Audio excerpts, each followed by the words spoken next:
Bonjour, ravi de vous retrouver pour le deuxième débat source recrutement. Le thème précédent était le CV. Nous allons aborder aujourd'hui l'entretien de recrutement. Comment se passe un entretien de recrutement? Comment le prépare-t-on? Qu'attendent les recruteurs? Quelles questions? Quelles réponses? Quelle attitude pendant et après? Pour nous éclairer sur le sujet, Charlotte Loriou, responsable recrutement et mobilité chez Domitis, leader français des résidences services seniors, et Philippe Esteves, bonjour, directeur ressources humaines chez Magneti Marelli, célèbre équipementier automobile italien.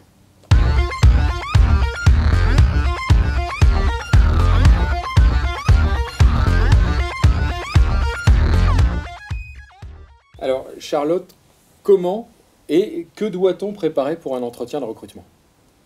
Alors, ce qu'il faut déjà et avant tout préparer pour l'entretien de recrutement, c'est sa connaissance de l'entreprise et récupérer le maximum d'informations pour être ensuite prêt à pouvoir se vendre auprès du potentiel futur employeur. Alors effectivement, moi je dis toujours aux candidats, vous avez bataillé pour arriver à cette étape cruciale et déterminante qu'est l'entretien de recrutement. Bravo, ne gâchez pas tout par effectivement un manque de préparation. Donc allez effectivement cueillir des informations. Philippe? Bien relire l'annonce, chercher aussi à lire entre les lignes, c'est-à-dire qu'est-ce qui est tendu derrière. Est-ce que c'est un travail plutôt sur du développement? Est-ce que c'est un travail purement technique? Est-ce qu'il y a du management? C'est où en est la société aujourd'hui? Est-ce que c'est une phase de transition? C'est une nouvelle économie?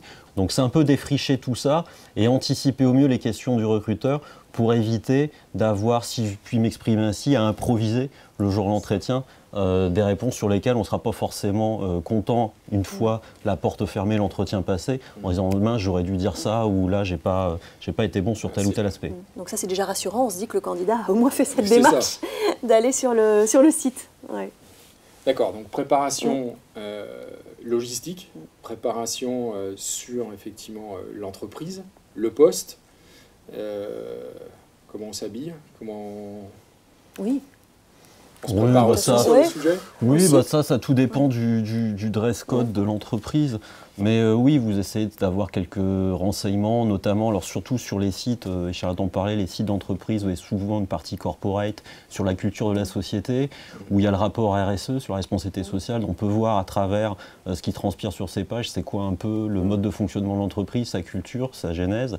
Et puis donc dans ce cas-là, essayer d'adapter aussi au secteur, à l'entretien, son comportement, son discours, et puis même, comme vous le disiez, sa tenue vestimentaire. C'est ça. C'est vrai que la tenue, on y fait quand même attention en fonction du poste. Il est évident que cette impression qu'on va dégager, c'est l'image aussi de l'entreprise. Donc il y a un minimum aussi de présentation à avoir pour véhiculer aussi une bonne image de l'entreprise. Alors justement, excellente transition, Charlotte. Une fois qu'on a préparé l'entretien, on arrive devant le recruteur. Donc c'est cette fameuse première étape, cette fameuse première impression. Quand on est recruteur, qu'est-ce qu'on se dit justement? Voilà, le premier contact, première poignée de main. Comment on aborde cette étape de l'accueil?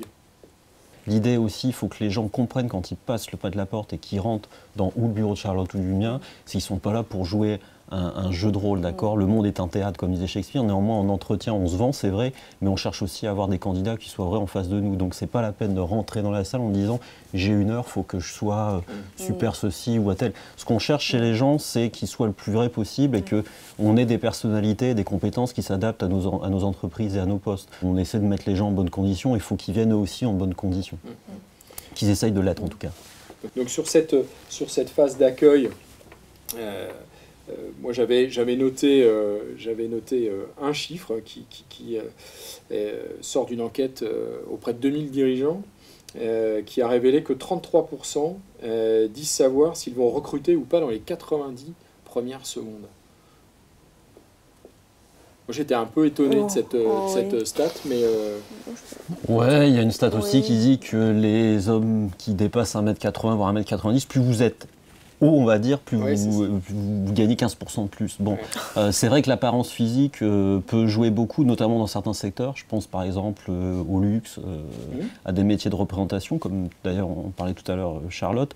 Mais je pense aussi qu'il faut là-dessus dédramatiser le fait en disant que c'est pas parce qu'on commence à bafouiller un entretien ou qu'on sent les gens un peu stressés que tout est foutu d'avance. On peut avoir un ressenti pendant les premières minutes, Oui. mais ensuite on va découvrir la personne pendant l'heure qui va se dérouler. Et ça c'est super parce qu'on peut avoir vraiment de belles surprises avec quelqu'un qui était très angoissé et qui finalement va après complètement s'épanouir pendant l'entretien. Alors on dit justement que les meilleurs recruteurs, ce sont ceux qui ont réussi à créer ce climat de confiance et qui justement évitent les préjugés, évitent les jugements, ou sont capables effectivement de dépasser cette fameuse première impression pour aller évidemment au-delà de ça et d'aller chercher ce qu'a le candidat au fond de lui. Poursuivons sur la troisième phase de l'entretien qui est probablement la plus importante, qui est le cœur de l'entretien, ou le corps de l'entretien. Qu'est-ce qu'on met dans cette phase-là? Qu'est-ce qu'on va chercher chez le candidat, Charlotte? Moi, la première question en tout cas que je pose toujours, c'est que connaissez-vous de notre entreprise? Qu'est-ce que vous avez compris de notre secteur d'activité? Parce que ça va me permettre de placer le curseur après avec le candidat. Et puis après, on va rentrer dans quelque chose d'assez classique sur le parcours voilà, du candidat, ses compétences, ses expériences, etc. Quand on est sur les motivations, sur l'expérience, sur donc, ce qui est vraiment le candidat, qu'est-ce qu'on fait quand on est recruteur? Comment on y va, entre guillemets? Je dirais qu'on essaie déjà de placer la personne dans le contexte. C'est-à-dire, si on fait un déroulé de CV linéaire, à la limite, on pourrait le faire très bien par téléphone, il n'y a pas besoin d'entretien physique. Ce qui est intéressant, c'est de reprendre le CV du candidat. Vous parliez de motivation, Gilles. Il y a aussi quelque chose dont on ne parle pas, enfin peu en entretien de recrutement, et qui, moi, par contre, m'intéresse particulièrement. Je fais toujours parler les gens sur leurs échecs. Pourquoi? Parce que ça m'intéresse de voir où ils mettent le curseur, pour eux, c'est quoi un échec, et aussi ce qu'ils en ont retenu. Et en fait, c'est qu'est-ce qu'on en retire. Parce que ça permet de voir aussi les gens, la capacité qu'ils ont eu à rebondir. D'ailleurs, c'est assez frappant. Souvent, quand je pose la question en entretien, ces gens sont assez surpris en disant « Putain, mais attendez, moi je suis là pour parler de mes succès, là, avec l'argumentaire de vente. » Oui, mais c'est très juste. Et où en fait, ce qui est intéressant, parce que les succès, c'est vrai que, notamment quand tu as un poste de commercial, faire du chiffre et tout, c'est bien, mais aussi à un moment donné, tiens, là, ça n'a pas été, est-ce que vous pouvez m'expliquer pourquoi, qu'est-ce que vous en avez retiré, et c'est quoi la prochaine fois? Donc je pense qu'il y a aussi, outre les motivations, les compétences, il y a aussi ce recul, cette prise de recul par rapport à son vécu professionnel qui me semble important lors du déroulé de l'entretien. Néanmoins, là, sur cette phase-là, on est dans l'écoute quand on est recruteur, on est dans la prise de notes. Comment on réagit? Qu'est-ce que doit attendre le candidat quand il est dans cette phase-là? On est plutôt dans l'écoute. Enfin, moi, j'aime bien vraiment que le candidat puisse dérouler son parcours comme il l'entend. C'est un très bon exercice, comme le disait Philippe, pour voir aussi sa capacité de concision. Après, moi, c'est vrai que je vais souvent rebondir dans cette phase d'écoute quand même pour demander des exemples concrets, du détail opérationnel. C'est-à-dire éviter que le candidat soit uniquement dans le déclaratif. J'ai fait ceci, j'ai fait cela, très bien. Mais comment? Avec qui? Avec quels outils? Quels ont été les résultats? Pour donner une dimension vraiment très, très concrète aux compétences qu'il a pu acquérir. D'accord. Philippe? Même type de question que Charlotte, avec juste une variante, si à un moment donné, c'est quelles difficultés avez-vous rencontrées? Ce qui est intéressant, c'est de voir notamment à travers les difficultés, le parcours qu'il a pu avoir, c'est comment il s'est adapté et comment il a pu arriver au résultat. Parce qu'une expérience où, on va dire par essence, tout s'est bien déroulé sans aucun problème, moi je dois avouer qu'en tant que RH, par rapport à la psyché humaine, ça ne m'intéresse pas. Donc je trouve ça intéressant, en fait, voilà, de contexte, de voir notamment comment il est arrivé au bout. Alors sur cette phase de l'entretien, il y a aussi, on en parle beaucoup, c'est très à la mode, elles étaient encore peu valorisées il y a quelques temps, les soft skills, ces fameuses compétences que sont l'écoute, l'empathie, j'en ai noté plein, l'adaptabilité, la créativité, la gestion du stress, on parle même d'intelligence émotionnelle. Comment on fait pour aller chercher ça en entretien, pour savoir si un candidat il est plutôt dans l'écoute, dans l'empathie, si il gère bien son stress, comment on fait ça? Souvent, on peut poser des questions sur les travaux de groupe. Déjà, est-ce que vous avez mené des projets à plusieurs? Est-ce que vous managez une équipe? Est-ce qu'on vous a demandé de travailler avec d'autres services autres que le vôtre pour arriver à un résultat concret? Et dans ce cadre-là, ce qu'on va attendre à travers le jeu de questionnement de plus en plus précis que mentionnait Charlotte, c'est de voir un peu les interactions que les gens ont pu avoir entre eux. Après, moi personnellement, je sais que si je veux aller sur ces fameux soft skills, je vais plutôt dans ce cas-là demander après l'entretien, s'il est plutôt concluant de ma part, de faire passer un test psycho, parce que 50 droits, je ne suis malheureusement pas psychologue, et par conséquent, si les juristes l'étaient, ça se saurait, mais par conséquent, c'est une blague. Par conséquent, je devais demander plutôt un questionnaire là-dessus pour tester justement la personnalité du candidat ou de la candidate, ce qui me permettra d'affiner l'entretien et le ressenti que j'en aurais pu avoir. Alors nous, on en connaît un très bien, un questionnaire de personnalité qui s'appelle Monkey Tie. J'en profite pour glisser le nom. Mais voilà, effectivement, là, on est effectivement avec ces questionnaires de personnalité dans les soft skills, on est uniquement sur les savoir-être, sur les comportements, sur tout ce qui est conscience professionnelle, sur ce qui est écoute, sur ce qui est extraversion, sur ce qui est ces choses-là. Malgré tout, est-ce que vous avez des questions qui reviennent, vous, dans les entretiens de recrutement que vous faites passer? Est-ce qu'il y a des questions qui sont pour vous absolument incontournables et que vous poserez de toute façon, quoi qu'il arrive, à tous les candidats? Philippe? Oui, moi je pense, sur l'échec professionnel. Avez-vous déjà connu un échec professionnel? Si oui, lequel? Et pourquoi? Vous mettez dans la case échec. Mais en gros, si on doit synthétiser sur ce que vous avez vécu dans telle entreprise, qu'est-ce que vous metteriez en une ligne sur votre CV pour votre contribution personnelle? Et surtout, alors hors, on va dire, les commerciaux, mais plus là je pense à des ingénieurs, c'est quoi le travail de groupe ou la contribution d'un point de vue technique la plus importante que vous ayez apportée? C'est vrai qu'il y a des questions qui sont un peu des questions clichés, mais qu'on n'utilise pas forcément. C'est pareil, quelles sont vos qualités, quels sont vos défauts? Bon, alors c'est la question des années 80, ça. Voilà. C'est quelles sont vos trois qualités, quels sont vos trois défauts? Je sais pas, j'ai l'impression d'avoir jamais posé la question. En tout cas, pas comme ça. On va plutôt essayer de raisonner en termes de force à développer ou de points d'accompagnement. Voilà. Aujourd'hui, vous postulez pour tel poste. Quel serait l'accompagnement qu'on devrait mettre en place pour que vous soyez vraiment complètement efficace dans ce type de fonction? Plutôt des choses comme ça. Je vais rester sur ces fameuses questions, puisque ça, c'est quand même une grande interrogation des candidats. Moi, il y en a une que j'aime bien poser aussi, c'est qu'est-ce qui vous fait lever le matin? Voilà, donc c'est les moteurs de motivation. Voilà, est-ce que vous en avez, vous, sur la motivation aussi, ou sur Charlotte? Sur la motivation, moi j'aime bien vraiment la question très, très ouverte. C'est-à-dire, aujourd'hui, finalement, c'est tout bête, mais pourquoi est-ce que vous postulez chez nous? C'est-à-dire, qu'est-ce qu'on peut vous apporter aujourd'hui dans votre carrière professionnelle? Parce que c'est bien, vous venez de m'expliquer pendant 1 heure ce que vous pourriez nous apporter. Nous, finalement, qu'est-ce qu'on vous apporterait? Et c'est très ouvert, ils sont libres de s'exprimer vraiment comme ils le souhaitent, mais on a parfois des choses assez étonnantes. Philippe, sur la motivation aussi?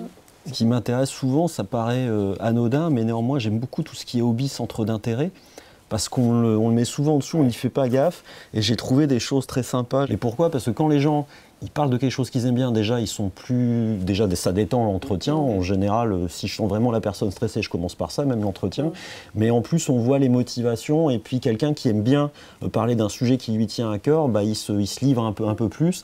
Et là, effectivement, on commence à avoir l'autre face, si vous voulez, la partie immergée de l'iceberg, qui est la personnalité de quelqu'un quand il sort du bureau.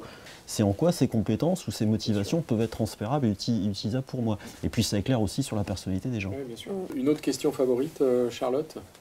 Oui, moi ce que j'aime bien poser, en tout cas pour les personnes qui ont vocation à occuper un poste de manager, c'est leur demander aussi comment ils étaient, selon eux, perçus par leur équipe précédente. Là, c'est intéressant parce que ça les oblige à se positionner différemment. Voilà. Et en général, ils aiment bien cette question. Peut-être que pour objectiver et rationaliser un peu, on peut poser des questions sur les résultats, pour le coup. Quels résultats ont été obtenus par le candidat? Alors là, du coup, on n'est plus sur les échecs, on est plutôt sur les succès, mais sur les résultats, là, probablement qu'on objectivise un peu le regard qu'on a vis-à-vis du candidat. Philippe? Je pense que sur les résultats, vous avez les résultats chiffrés, qui sont assez facilement, on va dire facilement, c'est toujours dur à atteindre, mais démontrables. Et puis après, les résultats en termes de projet. Moi, je dirais que sur les résultats, the best achievement ou l'expérience où ça a été le meilleur, ce qui l'a plus marqué, il y a à la fois le résultat, mais aussi la manière d'y arriver. Et c'est ça moi que j'aime creuser en général. Le résultat, il est sur le CV en général. Les gens sont logiques et intelligents, ils mettent ce qui va bien sur le CV. Et souvent, ce qui m'intéresse aussi, c'est pourquoi vous avez mis ça et pas autre chose. Et là, souvent, la personne me dit, parce que là, entre guillemets, j'en ai bavé, si je puis m'exprimer ainsi, pour arriver à ce résultat-là. Et auquel cas, pourquoi et comment ça s'est passé et autres. Donc c'est aussi le moyen, c'est les moyens d'arriver au résultat. Le résultat, puis aussi comment ça s'est passé. Une fois qu'on a posé toutes ces questions, on parle quand même un peu, parce que là on est beaucoup dans l'écoute, on parle un peu du poste, on parle de l'entreprise, on présente le poste pendant l'entretien. Charlotte? Alors, moi je leur demande avant, s'ils ont des questions. Est-ce qu'il y a des choses qui leur semblent pas claires, soit par rapport à notre entreprise, soit par rapport au poste. Et je trouve que cette question-là, elle est vraiment intéressante parce que on va évaluer aussi la pertinence des questions qui sont posées, mais ça va permettre aussi de se dire, est-ce que la personne vraiment se projette dans le poste d'un point de vue opérationnel? Il y a des questions, pour certains candidats, je me suis fait la remarque, ouais, là, les questions étaient vraiment super pertinentes. Et donc, on va encore plus loin avec le candidat dans ces moments-là. J'aime bien cette phase-là. D'accord. On parle du poste, Philippe?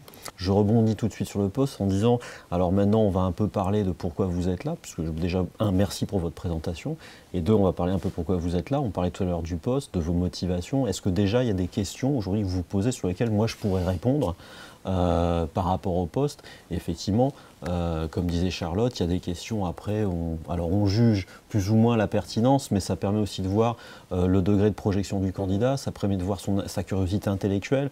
Moi je me souviens toujours d'une réaction que j'avais eue, j'avais été un peu estomaqué, où je recevais quand même quelqu'un pour être un directeur de service à mon centre R&D, et la première question, bon, vous ne comprenez pas du poste, j'ai dit oui, est-ce que vous avez une cantine? Et là je me dis, c'est quand même très embêtant, ça fait partie de la logistique, voilà. C'est important, hein, on mange bien manger au travail, c'est important, mais néanmoins la première question, je t'ai dit... forcément pertinente à poser, voilà. On y reviendra effectivement. Ouais. Mais ça m'avait surpris et un peu choqué vu le degré du poste pour lequel le monsieur avait candidaté. Mais bon. Quand on arrive en fin d'entretien, est-ce qu'on aborde la question de la rémunération? Oui, moi je l'aborde clairement. C'est-à-dire je leur demande systématiquement quelle est leur rémunération actuelle ou celle qu'ils avaient sur leur dernier poste, en la découpant, en distinguant bien les éventuelles parties fixes, variables, etc. et leur niveau de prétention salariale. Donc il y a cette question de la rémunération, effectivement. Il y a aussi la question de la mobilité. Ça, c'est quelque chose, c'est lié aussi à notre secteur d'activité.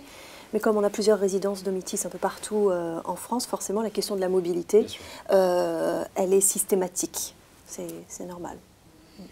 Puis on s'aperçoit que tous les candidats ne sont pas mobiles, loin de là. Hein. Effectivement, avec la notion de mobilité n'est pas la même pour tout le monde, hein, effectivement.